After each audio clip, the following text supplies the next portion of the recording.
Looks like, hold on. Looks like we are live. Make sure that we're live. Got all the good stuff going on. Live. Might take a second to go until it kicks in.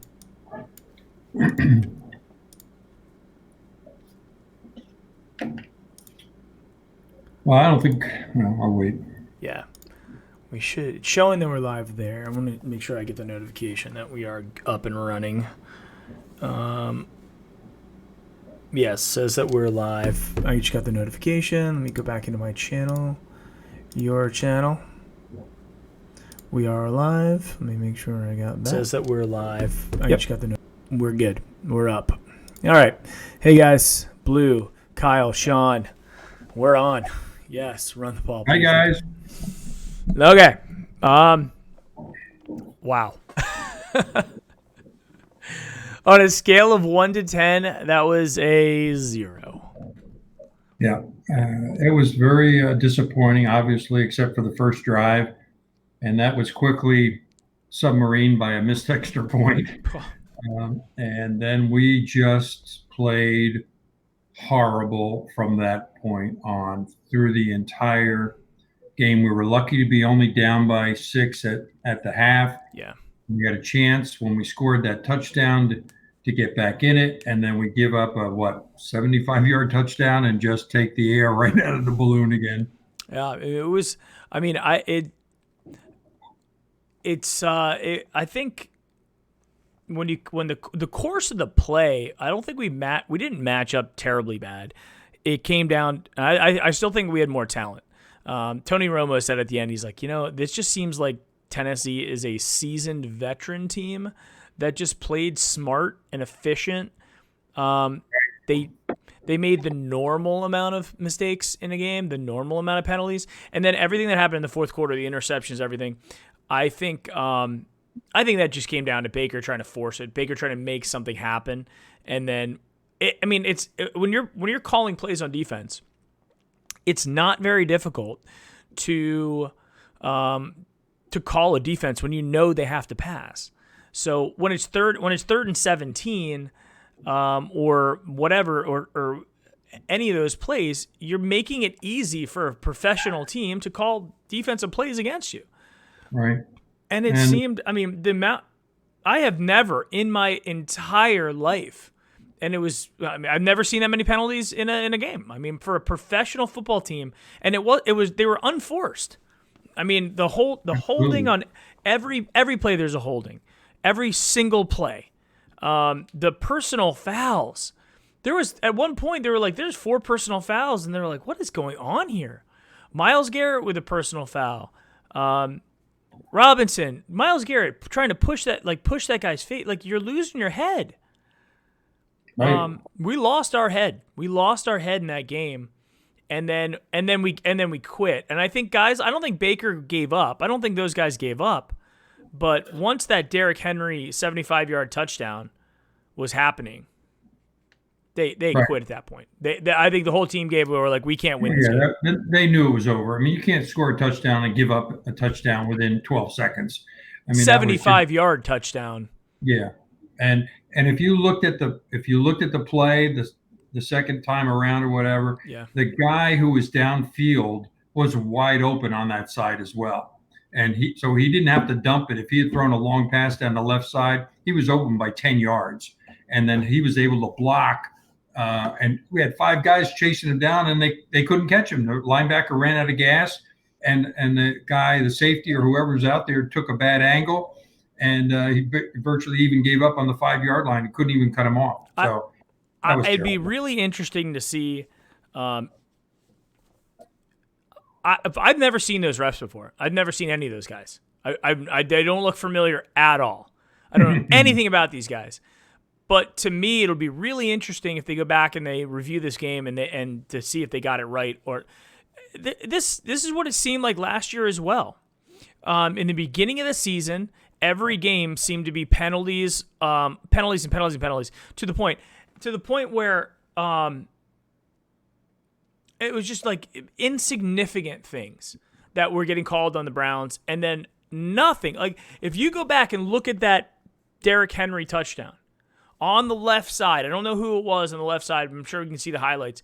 One of our players gets sandwiched. And I was like, how is that not how are they not getting a penalty on that? Yeah. Well, we get a penalty on literally everything we do. Every good play, even that first drive, even the first drive. There were a lot of them that we deserved. Robinson deserved to get kicked out of the game. I agree. He's lucky. Two things. He's lucky he's not cut by Kitchens for doing that. Yep. And second, he's not suspended by the league for 2 or 3 games. And then to have your backup guy Ham come in and get hurt on the the next play. Yeah, and then the guy you picked up last week has got to come in and play left tackle left tackle, and he didn't play left tackle. They put him on the right side, and they moved somebody over to the left side, and he blocked pretty good the first 2 or 3 times he was in there. But then he got called for doing something stupid. But you're right, too many holding penalties. The punter. I mean, we didn't even get a field goal attempt. Nope. That's if you were to ask me that at the beginning of the game, whether you think he'll even get a field. I mean, that's crazy. I mean, and that kid's got to live with it all week now, missing an extra point to start the game, sending his team into the doldrums, and then not even getting a chance to redeem. What were the 3 things that I talked about before the game? We have to stay healthy. We lost Higgins. We lost Harris. We lost players. So we got luckily. Baker got hit more than I've ever seen him get hit. Right. So we did not stay healthy, and Njoku had to go into the tent as well, and he came back. Hopefully he's okay. So we didn't stay healthy. Penalties. The most penalties since 1951 was the last time I think they even looked. They might have even been more than that. So it is. That was the second thing. And then the third thing, turnovers. And at the end of the game, when we had the turnovers, Baker was forcing it because he was trying to make something happen. It was the tail of this game was penalties. And it's so I think this is the one thing that really bothers me about the game of football. The game of football can be won or lost by the referees. Unlike any other game, unlike I can't think of another game like hockey. You're not going to take because there's so much about football is momentum. It's about driving down and moving, and by having 3 or 4 great plays in a row, and then you have it on the 40-yard line, and then a holding penalty brings it back. Now it's 1st and 20. It's almost insurmountable. Like you have to be so lucky to be able to convert those. And to watch these refs come in, and I'm not blaming it completely on them, but there was a lot of questionable calls in there. When Baker was spinning away from the guy, and they blew the whistle on the field. Right. Yeah. Well, they were trying to protect him. He could have got hurt on that play too. I don't know if the whistle blew and the guy let him go, or the replay didn't have the audio on it. So, but Baker obviously, how many times did he have to do that? I mean, he was. The one key for me, Mike, after the first drive and then going forward is they tried, and maybe that was their game plan. Maybe that's the way they set up preseason or whatever. They tried to make too many long plays down the field where he needed time in the pocket. And Tennessee was only rushing 3 guys at one time. Yeah, and still getting to him. 8. And he's throwing into that, sometimes successfully, sometimes not. But you take the dump pass and you get your 10 or your 12 yards. Or 4 or 5. Yeah, 4 or 5. And you keep the chains moving. They did not do that at all, even the first half or the second half. And then when they did do 1 or 2 things good, then they shot themselves in the foot with a penalty. So, I mean, it was the first drive, they overcame the penalty. And I said, I don't like that. I was like, even having that penalty almost killed the drive. And then on the other drive where they threw the pass to Njoku, the touchdown, that was the only other one that I don't think there was. There might have actually been a penalty earlier on in that they had to overcome as well. But you can't win games in the NFL if you have 200 yards in penalties. You can't do it. And it was, I mean, there were plays where the Titans would do something good. They'd get a first down. They throw it down 20 yards down the field or run the ball. And then there'd be 2 flags, both against the Browns. Right. I mean, there were actually more penalties that were thrown in, more flags that are thrown in that play than will actually be in the books because of the multi-penalty plays that were. And they were bad penalties. The guys, I mean, granted, there may have been 2 or 3, like you said, that went against us. Mm-hmm. But when you have that many penalties, as far as when they could have stopped him for a field goal in the first half instead of that touchdown, and the guy jumps off sides, I mean, and gives him a first down on the 2-yard line. I mean, they might have scored a touchdown on the 3rd down, but at least I think that was the drive where that where everything started falling apart. When Myles Garrett had the penalty where he pushed the guy's face, right, and then I want to say it was Randall. It was either Mitchell or Randall who came over the top on the 3rd down, knocked the ball away, and got called for a penalty there. That was it. And that drive, they pretty much gave up. And I sat there and I was like, you know what? The thing what happens on those drives, like if you're playing defense, you get to a 3rd down situation. Your whole job is to make it go to 4th down. It's one more down that you have to stop, and you're tired because you're exerting all that energy. When there's a penalty, and then it creates a whole new set of downs. When you had them at 3rd and 10 or 3rd and 15, and they have a penalty that creates first down, you gave them something free. You have to stay out on the field, exerting more energy, taking more punishment. And then it just opens up the opportunity for the offense to just dump and dump and dump and dump. I mean, Mariota wasn't throwing downfield on him. He wasn't throwing over the top. Little passes and Miles, lots of screen passes. Didn't play great. He didn't he didn't dominate that guy Kelly on his side. He beat him a couple of times, got 1 or 2 sacks, but 1 or 2 sacks don't win the game. I mean, the consistency, stops on 3rd down, and they were only down 12-6 at halftime. Could have been a lot worse, and they continued to play poorly from that first drive, except for that. And I texted you. I said they need to go to the 2-minute drill. Yep. They need to change the tempo because they're just committing too many penalties, and they're trying to throw the ball downfield too much without taking the little dumps over the middle or out of the backfield. Hilliard got hurt too. He's out. Oh, did he get hurt? Yeah, he got hurt. Dearness Johnson was running kicks after that. Yeah, and they even had Landry back there on a punt. I saw, and that worried me too. I mean, I think he's got sure hands and stuff, but like Jarvis Landry's not a punt returner at this stage of his career. They were trying to make a play. They were trying to make a play to get him back in the game. I can understand that, but I think, that injury report coming out tomorrow or Monday, whenever it comes out, is going to have a lot of guys. We had injuries, we had penalties, we had turnovers. Those are the 3. And special, and the other X factor of special teams was, I mean, we not only do we miss the extra point, which is really the only big special teams moment that we had for us, a point scoring moment. I think Gillum did fine punting. I mean, especially that punt from when we were in our own end zone that he got it out there. I mean, that was as good as you can get. He didn't miss a punt. He did his job. Odell Beckham did his job. Yep. Landry was okay, but not a real factor. Higgins caught a pass or 2. Well, Higgins caught passes early on and got hurt. Then he got hurt. Yeah. So he was out. You saw Ratley in the rest of the game. All right. So that hurts. When you have a guy like Higgins out, I hope he's not badly hurt. I hope he can come back because we need Rashard Higgins. I saw him on the sidelines. I thought he was okay. The only guy I was really worried about was when I heard that Hilliard went into the tent. Yeah. And he was in concussion protocol.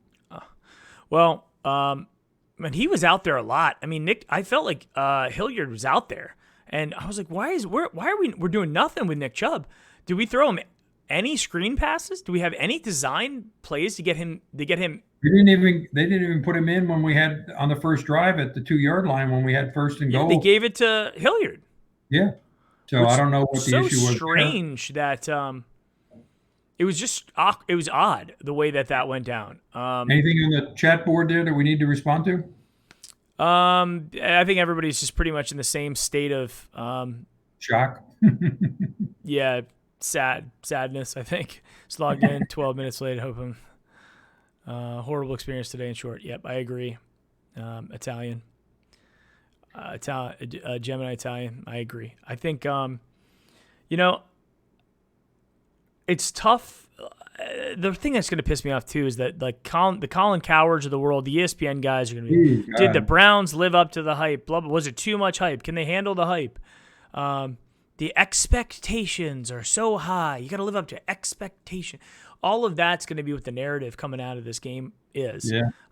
And the sad thing is they're not wrong.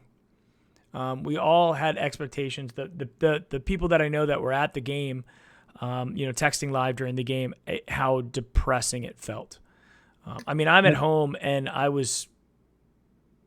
Yeah, the penalties, which I thought Kitchens had addressed in the discipline, and he played physical in practice, and obviously harped on penalties, and yet they happened and happened and happened, and stupid ones, hitting Mariota late out of bounds. Just like you said, you can't win with a lot of penalties, but we had excessive penalties, and it continued through the second half. You thought all the way when the game was over.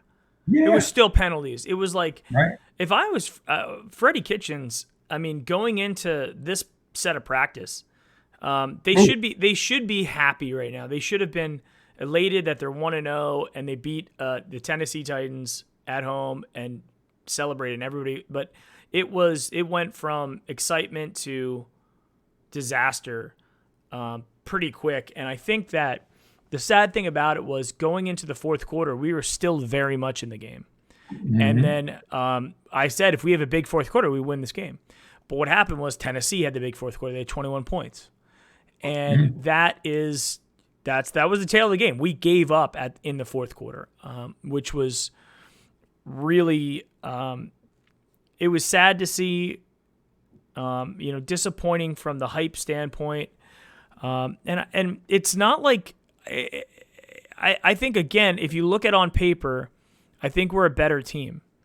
I think that we beat ourselves today. Like I have never seen a Browns team ever do this. I mean, we've had penalties before. Yeah. Last year we had bad penalties that came at inopportune times. This was an 16 loss. It reminds me of 2017. Certainly not 2018. The last 5 or 6 games of the year, but I don't know if you can attribute that to lack of play in the preseason. But I was happy to see Odell Beckham catch as many balls as he did. Mm-hmm. I don't think he dropped one. That first interception that Baker threw, he threw way behind him. He threw at least 5 yards behind him, and the guy made a nice interception. So that one was, unless he was supposed to just sit down on that route, as opposed to moving over a little bit more to the hooking over to the left. Yeah.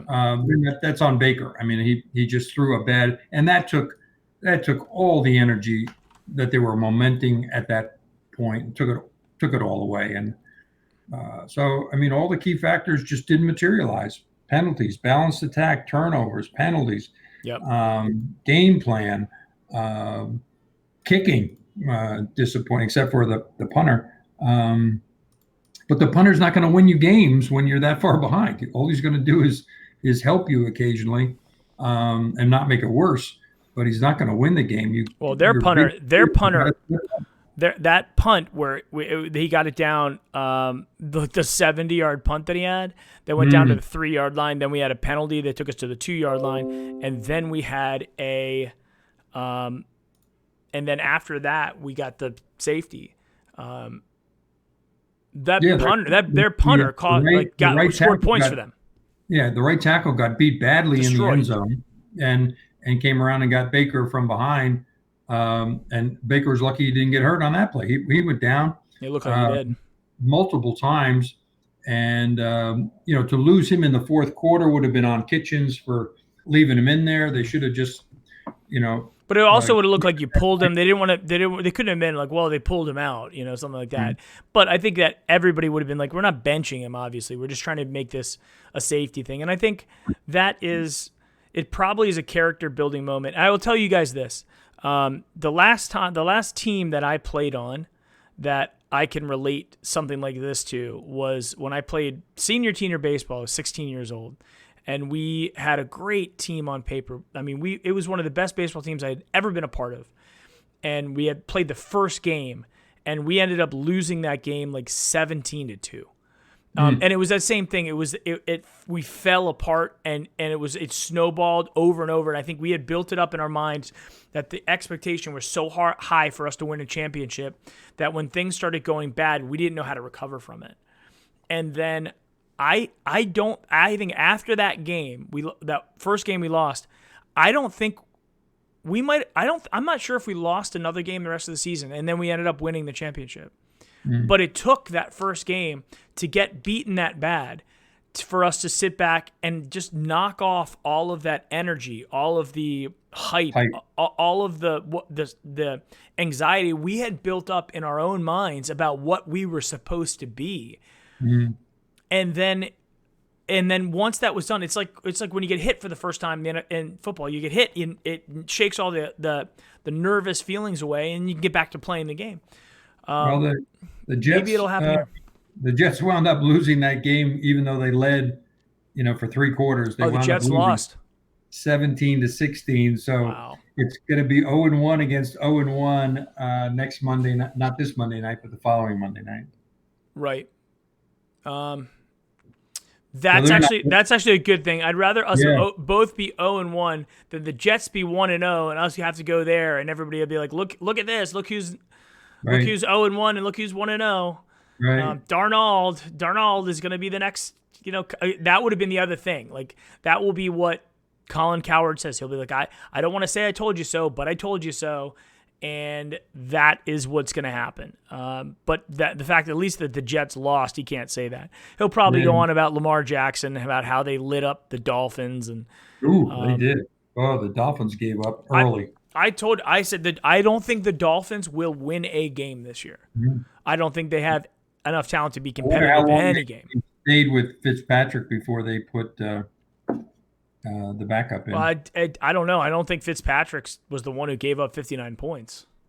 No, but in the Jets game against the Bills, Allen is the quarterback for the Bills.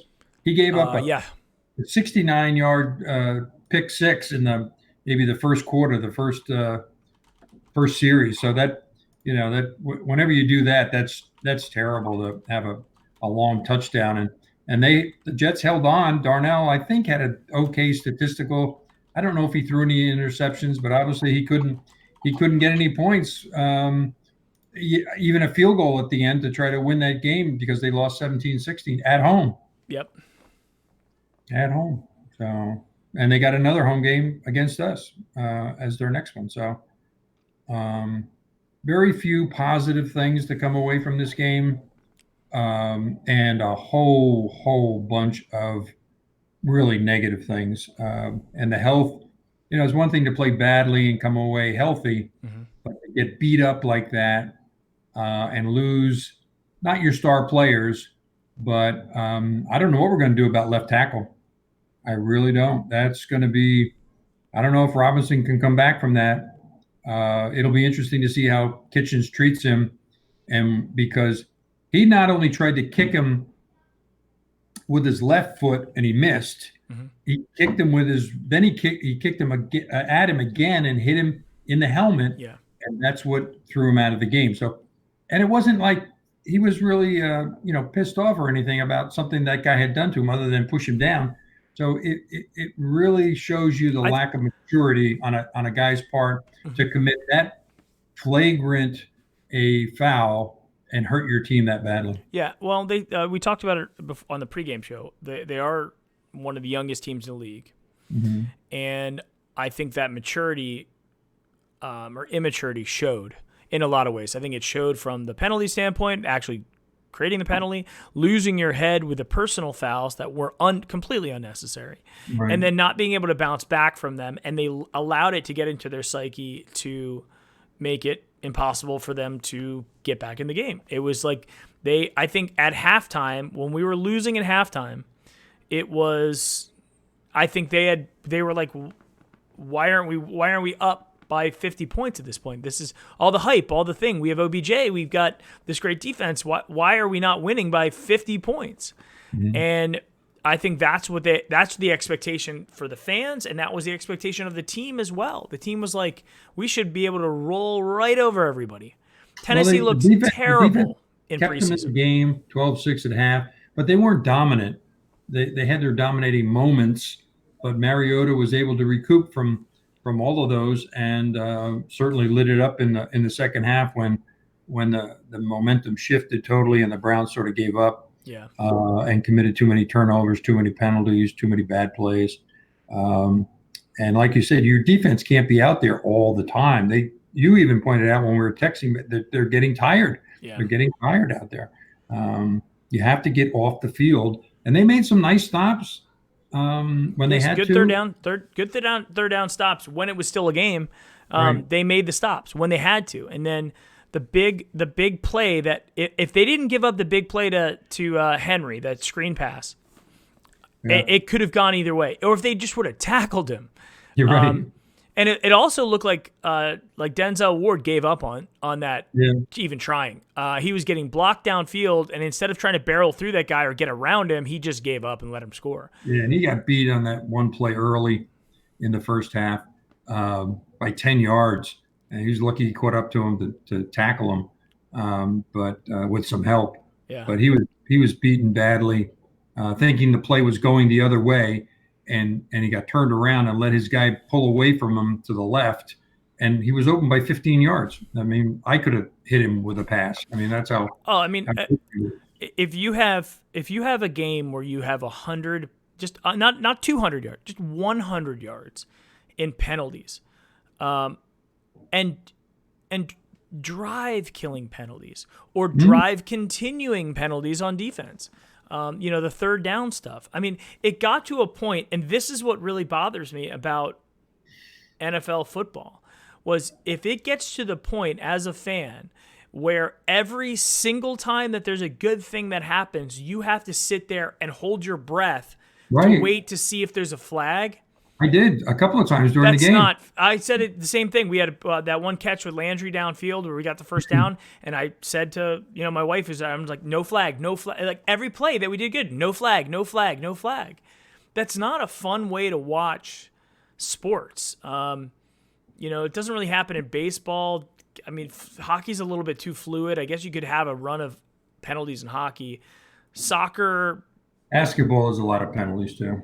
Basketball, a non-contact sport that throws a lot of penalties. So but I think the difference is with basketball. Like with basketball, it could be penalties, but you have to at least be shooting for it to be like a penalty that would matter to give them, a free throw. Yeah, and they really count at the end of the game. I mean, you foul somebody at the beginning of the game, it costs you 2 points. It doesn't set you back a touchdout.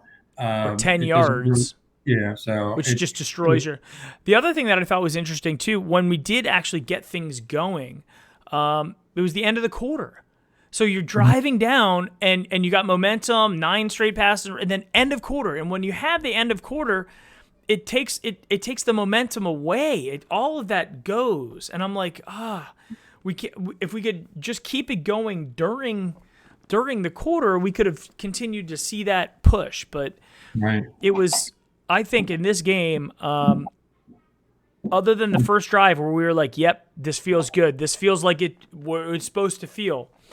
And then they went down and kicked a field goal. Right? So we held them 6-3. And I sat there and I was like, you know what? I would feel a lot better about this if it was 7-3 than 6-3. And I honestly do think that missed extra point played into the psyche of the Browns.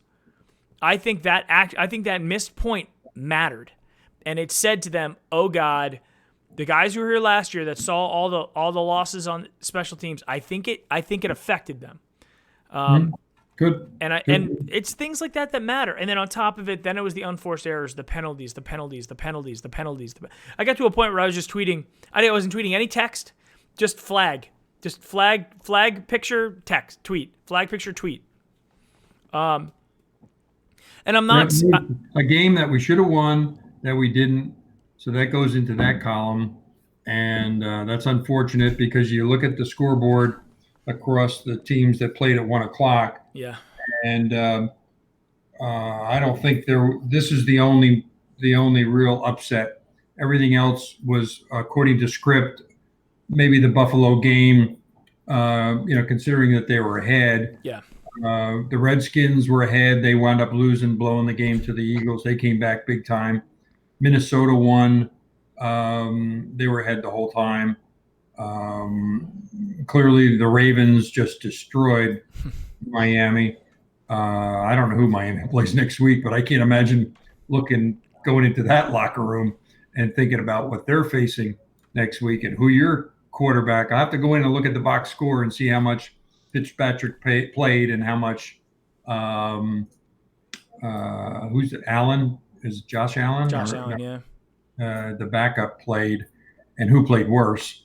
But for going forward, like we talked about in the pregame, we were worried about the offensive line, and they did not. Baker took a lot of time in the pocket, a lot of time, and sometimes he got it, sometimes he didn't. And when he went down, and he didn't throw dumb passes to get himself out of it.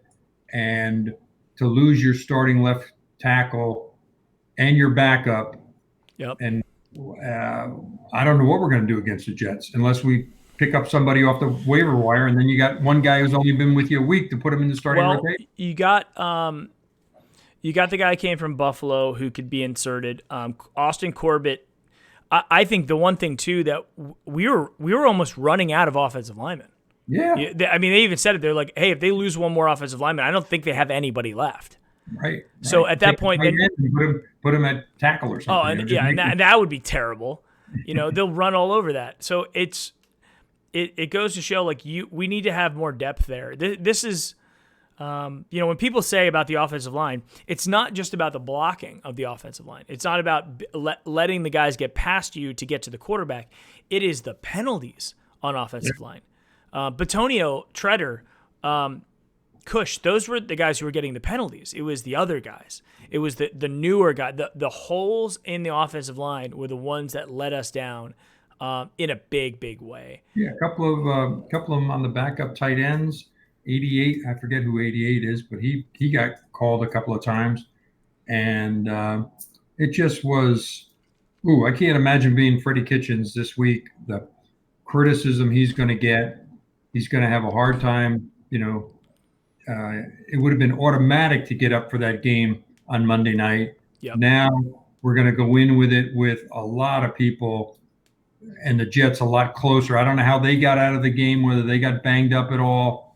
But if they came out healthy and they got an axe to grind against us next week, and they know that the Titans just killed us, that they're going to say, "Yeah, we're in this game. We're gonna beat the Browns. We're going to make them 0-2 and really set their season back." So we got a lot to make up this week. That's for sure to get them going. The good thing is too. It's as disappointed as I am. I mean, and I can't tell you. As much excitement as I had, we were waiting for months for this since the end of the last season, and then the great off season, the preseason games. I think I feel the worst for the people who were there, who had to sit through that, who got excited, who were tailgating since last night, slept in their RVs and got ready for the game, and how much excitement the city of Cleveland had, and then all of a sudden it was disaster. And I feel so bad for that. But Tony Romo had said something interesting, that he's like, it was almost like a nervous energy that was felt, an anxiety type energy. It's like we're excited, we're enthusiastic, we can't wait to get going, but also that, oh God, what if it does go bad? And then it did. And when it did, I think that's when I think the team finally realized we can't win this game. We can't win this game with the penalties. Maybe they were outmatched. Maybe they had to do the holds because they were outmatched. And that was the story of this one. Yeah, it It's just got super worse in the second disappointing. half, and players going down, replacements coming in, Yeah. not knowing what to do. And like you said, you get desperate, you hold on a little bit, you get caught holding. Um, you negate, Chubb had a nice 12-yard run brought back because of a holding or whatever. And it just very disappointing for all the Browns fans. I feel bad for them. But luckily, it's one game, and you write it off, and you hope they correct things, and you're better. You're better next week. It you have to have a short memory. Mm-hmm. I remember I don't know who one of the quarterbacks said you have to be able to throw 5 interceptions to be able to really get better and not be afraid to throw it again over the middle into tight coverage. And once you start shying away, so you need these games that bring you back to reality, and we were certainly brought back to reality um, with just about every aspect of the game. I mean, it wasn't just like one. I don't know what's worse, losing 17-16 like the Jets did when you should have won the game, you could have won the game, and you didn't, Yeah. or you just play so bad that the key part of the game was the third quarter, beginning of the fourth, where we just lost it, and then we just gave up after that, and that's why the score was so bad at the end. I mean, Baker kept throwing interceptions, forcing the ball in there. So Yeah, I think I don't know how I'd feel. What would be worse? I guess it depends on how it was. If we lost because we missed a field goal at the end, or or they made a field goal at the end, like in the Tampa game, a 60-yard field goal to beat us last year, like just ridiculousness.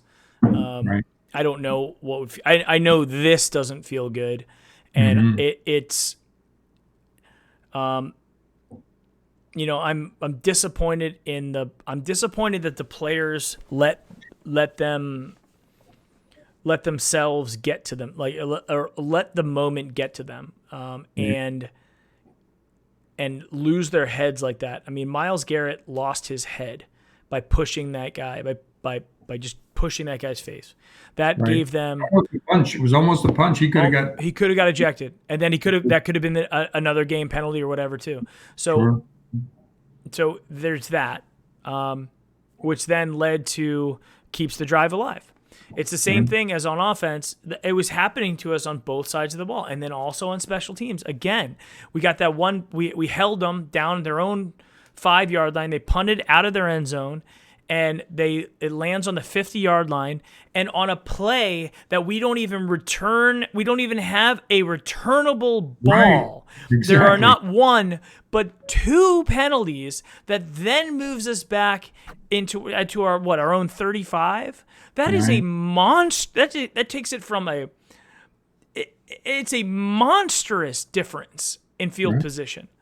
And that's the way we played special teams through all of 16 and or all of 17 and into 18, and we finally sort of got it turned around. But we're right back to where we started again. And maybe it's frustration, maybe it's having weaker players in there that filling in for the guys who got hurt during the game. That type of thing. But I mean, I'm looking at I'm looking at the schedule right now, thinking that we would have got past Tennessee with a win. mhm. We've got the Jets coming up on Monday night. That is a couple of things that could be good here. It's good and bad. One, it is away, which for some reason we just do not play well at home. We can't put it together at home. It's a night game away, which is good and bad because it's obviously not at home, so you're not going to have that pressure of the home field. But being that it's not only just away, but it's a national game away, so everybody in the world again is watching. So that's the second thing. It's against the Jets, who are a beatable team. The Jets they're not as good as the Titans. It's a winnable game. If we lose that game, we're looking at 0-2, and then we're looking at Super Bowl, young Super Bowl team, LA Rams coming to Cleveland. Right. If we lose that game, We have to go to Baltimore. 0-3. 0-3, which is a very important game. Now I'll be at that. I'll be at And that you'll game. be there. September 29th. Firsthand. Then we have to go across the country to San Francisco. And we got to play October 7th in San Francisco. Then we've got this, it's still a decent Seahawks team coming back October 13th. Then we have a bye. Then we go to New England. This with this one loss sets us on a much different trajectory than one win. Right. Now, people are saying, is Freddie in the hot skis? Is Freddie in the hot seat already? Scotty Eddie says. I don't think he's in the hot seat already. Well, the game plan, other than the first drive, I mean, I have to call into question the longer pass plays, the longer routes, the longer Baker had to hold the ball in his hand, and Tennessee was able to counter that. So the whole thing about the NFL is adjusting to what the defense on offense versus defense, what the defense gives you and how they're playing. They did not, after that first drive, they were not able to adjust. And I blame that on the coaches as well as the penalties. Their play calling, they obviously had to throw the ball 3 times as many times as running the ball in the second half as well. And there was actually somebody just said, Mary Ventresca just says there are reports that Baker is being taken in for stay. I'm looking at tweets now saying Baker is leaving with a soft wrap on his throwing hand, and then another guy from the AP is saying Baker he hurt his arm a little bit, and I was heading worried. to the X-ray room on his right side during the post-game interviews. Yeah, there's a good chance he may not play next week, and then if they rest him, they have to because he can't throw. He's obviously going to be limited in practice because you don't want him throwing on a sore arm or a sore shoulder. So just about every one of our greatest fears happened in this game, which is, yep. I mean, can't get much worse than that. I mean, everything we wanted did not materialize, and then we wind up possibly with a quarterback that's hurt.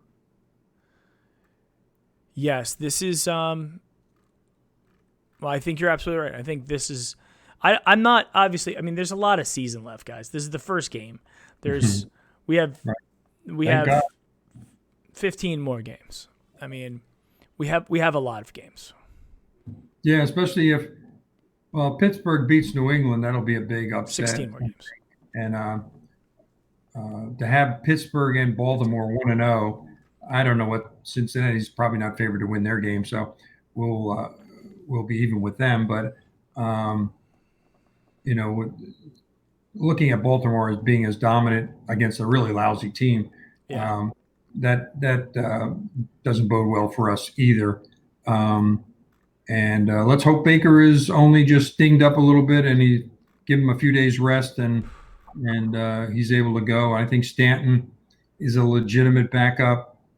They'll probably have to, if Baker doesn't start, you might as well just, call him ineligible to play and bring Gilbert and put him as the backup, obviously. So we have 2 quarterbacks. But Stanton is capable of beating the Jets too. But you really want to see Baker out there. So, all right. So this guy at Dog Pound Dave 6 minutes ago said Brown scored a touchdown in the second half to make it 13-15. Should have been 16-18 if you factor in the bad calls previously mentioned. Fine. Titans get the ball and score on a 75-yard TD that should have happened because of this hold. I saw this hold. Let me see if I can figure out a way to show this because I think it's relevant. I'm going to add source.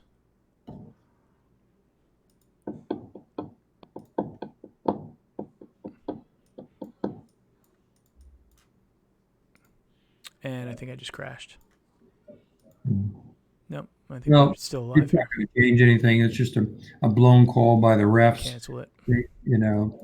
They blew, several of them, mostly on our side versus theirs. But again, if you do play well and you get beat by the penalties, that's really unfortunate. But a lot of them were legit against us, and we got nobody really to blame but ourselves. And so it's a really disappointing way to open the season with Yeah, it such hurts. high expectations as we had. The one bright spot is Odell Beckham. Odell Beckham Jr. He made the catches. He did. He didn't let the ball go to his chest. He caught it out in front of him. He made yards after the catch. I think Baker missed him wide open on one play coming across the middle that even Romo said would have been a touchdown if he had seen him. But then again, I think there was holding on the play, so it would have been called back even if he had seen him and hit him and he scored. It would have been called back anyway. So, Yep. I was happy that Odell Beckham um, was a positive factor, and he'll bring that into the game next week. Landry caught a couple of nice passes. Hopefully, Higgins is back without an injury, and we go from there. So I'm showing on the screen now the 75-yard TD that Mariota threw to Henry. This is exactly what I saw as well. In a game that the refs are not afraid to throw the flag on just about anything, that happens. The other thing that I thought was really interesting, the punt that the Titans had that the play clock went down. Right. It wasn't like it just had gone down. There was a 2.5, possibly 3 seconds. Right. They didn't throw the flag on that till the punt landed. Yeah. We dodged the bullet there. But like on the very next play, he punted it not as good, but then we had the two penalties on the same without even touching the ball. We had two penalties. So I mean, we couldn't catch. And then we did, yeah. And then if they would have just allowed that punt to happen, we keep the ball on the 50-yard line. But yeah, he was kicking it out of bounds as it was. That's the thing that surprised me. It's like, guys, what's the point? There's a holding penalty or not? It doesn't matter. It's like there's a penalty, but it's on an incatchable pass, right? And that rule exists. About our special teams was, I think the first 3 kickoffs we ran back, and we didn't run them back from the goal line or the 5-yard line. We ran them back from 5 yards deep or 3 yards deep in the end zone. And now, granted, our guy, whoever it was, got out there to the 20 plus and 25 and maybe even 30 at one point, and he's trying to make a play, but when you can get it automatically on the 25 and you're 3 yards deep in the end zone, why do that? Why didn't they just tell him, catch the ball, down it, we get it on the 25-yard line, that's pretty good field position, and we don't get anybody hurt. And we don't get a penalty that drives it back to the 15-yard line. So I find that a little critical in that the guy making the decision in the end zone's got to do a better job. Yeah, I think that's a silly thing to do. It is an absolute silly move. At the second half, we're just letting it go. And they were sitting there like, don't touch it. Start the ball in the 25. Don't burn any time. And I think that's the smart thing to do, because guess what? If you down it and you don't take it out, you can't get a penalty. I mean, it is the same thing that happened last year in the beginning of the season the first couple games, where every play it was hold your breath and pray that there wasn't a penalty. Even the touchdowns that we had, was there a penalty? Is there a penalty, or are we okay?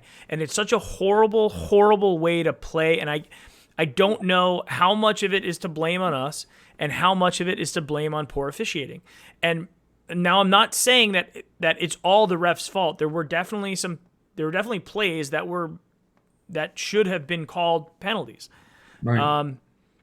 But it sure as heck seemed like they were really interested in flagging the Browns, and we were begging for penalties that did not require, like Odell going down second quarter, at the end of the quarter, where Odell offensive pass interference. Right.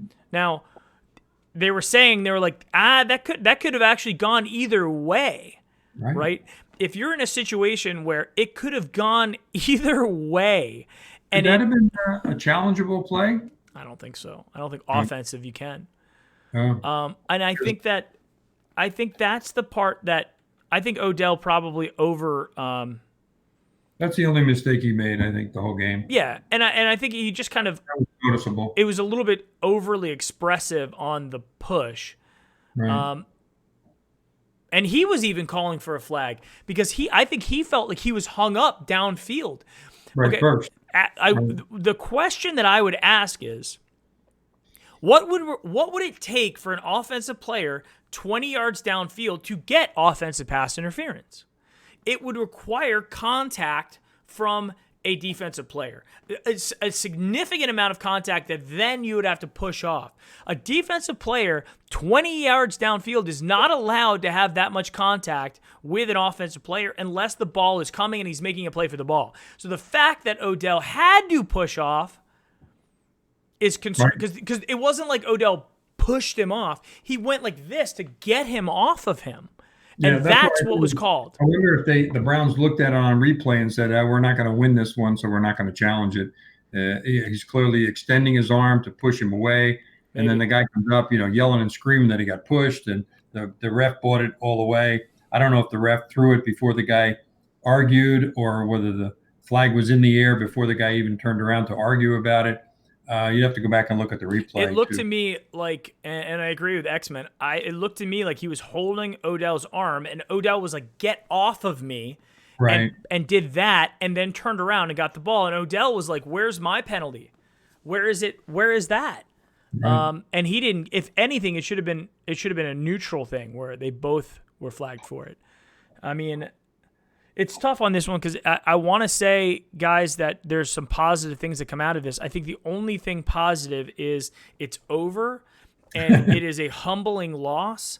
And I think that's one of those things that it is a good thing to keep in mind for perspective. We are still a very young team. We have a lot of expectations on. I think we can still live up to those expectations. I still think we can be a playoff team, but we have to start doing things. We got to start playing smarter. You cannot have a game where you give up 200 yards in penalties, and when you do that, Yeah, that'd be a statistic to look up, Mike. When was the last time a team won with not so much the turnovers, because that was pushing it, at the end. yeah, Because I don't blame if those turnovers happen in the first half. Yeah, That's a different story. That the turnovers weren't the story in this game. right. But the penalties, how many teams win a game when you have in excess of 10 to 12, 15 penalties? And I think the number has got to be less than 5%. So you can't expect to win when your team is not that disciplined. And it wasn't just one guy. No. If it was one guy over and over again, you take him out, you replace him, blah, blah. It was a whole host of guys. Everybody, it'd be interesting to see how many individual penalties there were on people. That'd be an interesting stat. And Freddie Kitchens has got his work cut out for him. He's got to get a game plan ready. He's got to recoup from the injuries. He's got to. If Baker's injured, I think if he's got a broken hand he was throwing the ball pretty good at the end. I don't think he's got a broken hand. He may have a sore shoulder that obviously needs ice and needs rest. And his accuracy was also off at the end of the game. Yeah, maybe he was throwing behind guys. I mean, I think he was off. I think there was something definitely wrong. I haven't seen him be that inaccurate before. Should have taken him out. I don't think you can. Yeah, I think it'd be tough though, because then you're almost like you're blaming it on him. And I think if we learned anything from the Hugh Jackson era, it's like we have our guy. We got to stick with our guy. If he's hurt, that's when you make a change. But if he's saying I can go, then you got to let him go. But if he is injured and we have to watch Drew Stanton or Garrett Gilbert next week, primetime, and if it's an injury that lingers that has to go into the Rams game, the Ravens game, all because we got two, the Jets is a national game, the Rams is a national game, then 2 weeks later the the 49ers is a national game. These are we need this. We need Baker to be out there. We need him to be practicing. We need him to be creating more rhythm. I don't blame this one on him at all, No. other than the fact that I think he held the ball too long, and I think it sure seemed like the game plan was to throw 15-yard ins and 10-yard, 12-yard outs, and allow the wide receivers to create the space for them to fire it in there and do it. And we don't have the offensive line to give him 4 seconds. Not against that Tennessee defensive front. Our offensive line could not successfully block 3 or 4 people. It wasn't like they were bringing the linebackers. They were bringing their front and dropping their linebackers back into zone. Yeah, Baker should have hit the secondary third, the dump receiver when he got back there, 1 second, 2 second. I can't find a deep guy. They're covered. Dump it over the middle to the back, and get my 6 yards, get my 7 yards. Maybe he breaks a tackle, and he just didn't do that. He wouldn't let himself do that, and the only way he bought more time was to scramble around and hopefully have somebody miss him, which he did a couple of times. But you can't live like that. I mean, you're going to get whacked, and you're going to make bad plays. Yeah. And of course, then puts even more pressure on your offensive line to hold. How many times was he able to scramble, and then they held anyway? And then as Kawaki just said, it doesn't help that one of your offensive linemen gets ejected. So the weakest position on the field that we have, Right. Now you are making them even weaker. And I was worried more about an injury on the offensive line because I didn't think we had the depth. If you get a guy ejected, that's the same thing as getting an injury, right? Just shows you how much we miss Joe Thomas on that left side. It's 100%. And then on top of that, even having a Pro Bowler like Joel Bitonio, how much that doesn't really even matter. I mean, you can have a great Pro Bowl quality offensive lineman and still have that bad of an offensive line because it's a unit. Towards the end, once we got down by that big touchdown, you knew we weren't going to run the ball, so they weren't worried about running the ball. Yeah. And we actually did run the ball the first play after that 75-yard touchdown. And I'm thinking to myself, what the clock at that point, you're down by over 2 scores almost, unless we got 2, 8-point, touchdown on 2-point conversions. Yes. The clock is our enemy. You have to go to the speed up, and you have to throw the ball just literally on every down because you can't afford to have that clock run, especially if you make a comeback and then the clock beats you because you weren't very efficient on the clock. Yep. And until that drive fizzled, I thought we still had a chance, even though we gave up that big 75-yard touchdown. There have been miracle comebacks before. But we certainly didn't have it in us today to do that. No. It just wasn't there. It was in the fourth quarter when it was I think it was still a 2-score game in the fourth quarter, and that's you can come back from that. Look at the Patriots and the Falcons in the Super Bowl. I mean, it is possible to come back from that. We had to have the momentum shift, and the momentum never got to us long enough for us to, be repetitive. Yeah. We got it for a play or two. And then we shot ourselves in the foot, and then it was all over again. And we were never able to get the momentum going after that first drive. It was pathetic to watch and have to witness and now have to live with for a week and not know, who's going to be able to show up on the field next week. It's going to be, I think that the thing that's going to be really weird, and this is what people have had fear about, was how are the stars, the guys who are expecting the limelight, the guys who are expecting to be the ones to take us to the next level, like OBJ and Jarvis and all those guys coming onto the team. Right. How are they going to deal with adversity? I mean, as bad as it was probably for OBJ in New York, I don't know if he's ever probably experienced anything like this game in his professional career. And I don't think it was a meltdown, from a player talent capability. The Giants had an aging quarterback, a brand new running back that the other team could concentrate on, Yeah. and him, Odell Beckham Jr., and he was getting frustrated that the Giants are just going to be a mediocre team that can't really win key games and can't go to the Super Bowl. So I think he's going to look at this game and say, "There's no way we can repeat this performance," and we beat ourselves.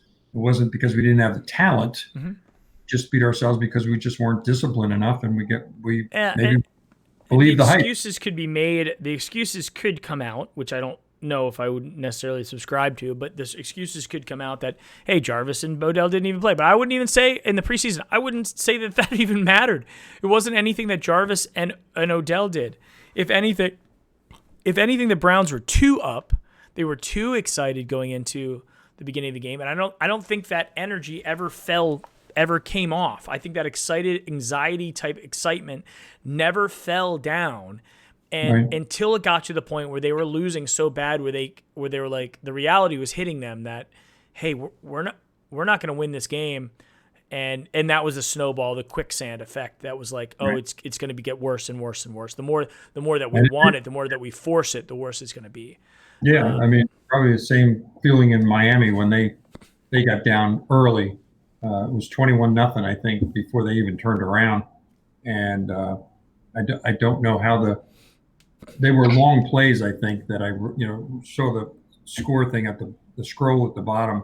But I don't think it was a long drive culminating in a 2-yard run. I think they threw some big passes and just crushed them early. So that's a miserable feeling too. And knowing like you said, they may not win a game if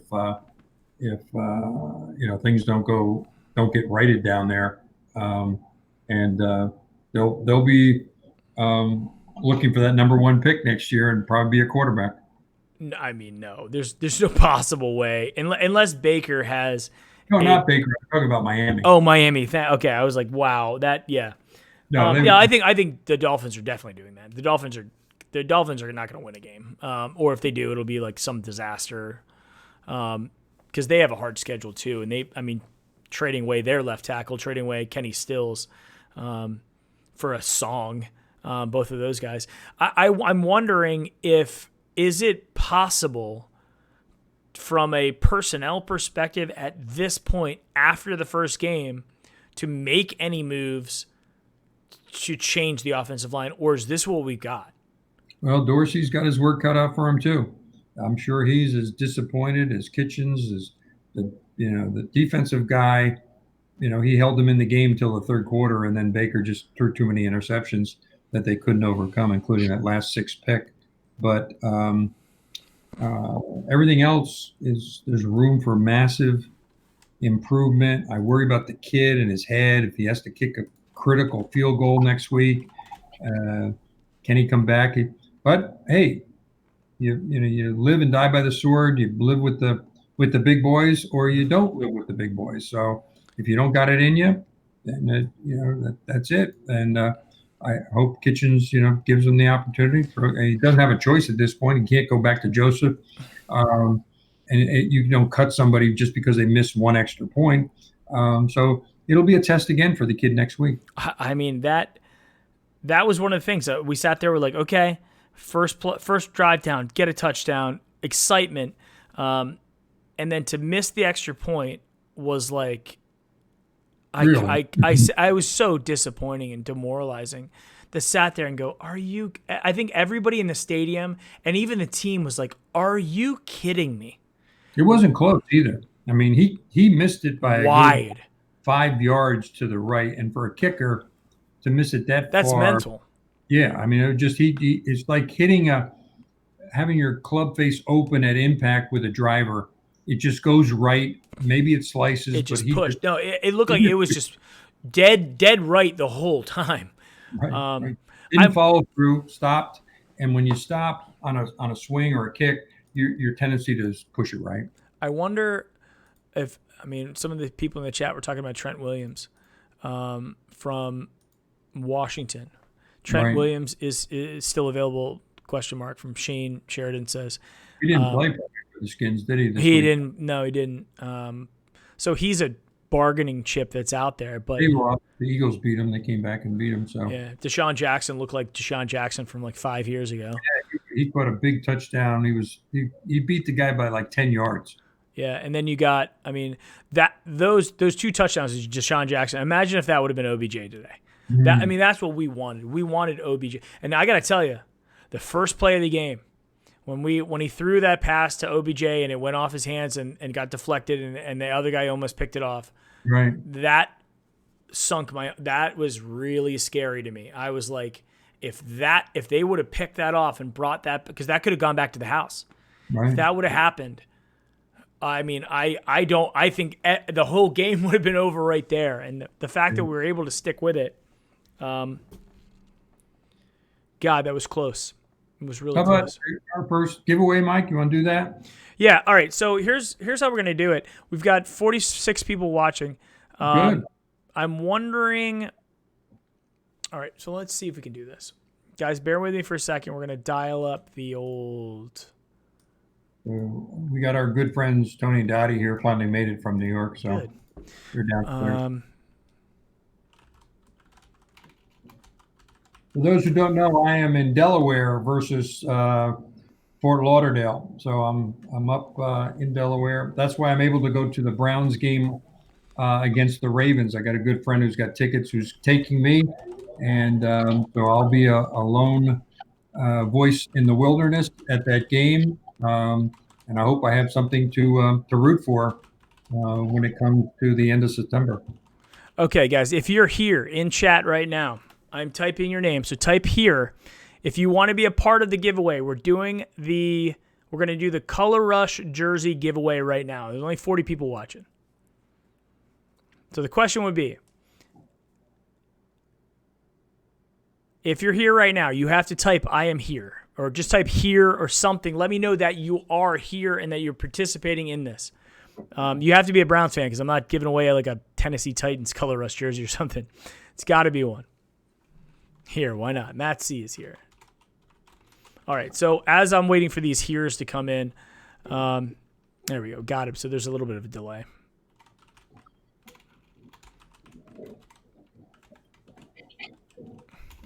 Edward or Kawaki got ya.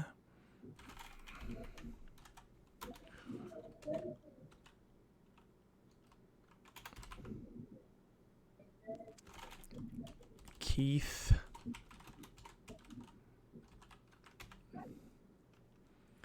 Shane, I got you. Shane, Johnny, Urig, P. Pinchera, D. Champ, Ken Karish. Typing you guys all in. Brandon, Billig, Nick Hamilton. Sad but here. Sad but here. Wallace Lockett, got you. 77 Magic Bus. Glenn Fleshner. Okay. Well, we got 42. But Ken Karish. Karish. Oh, Eddie, you're in there. All right, let's get you in. Eddie Fernandez.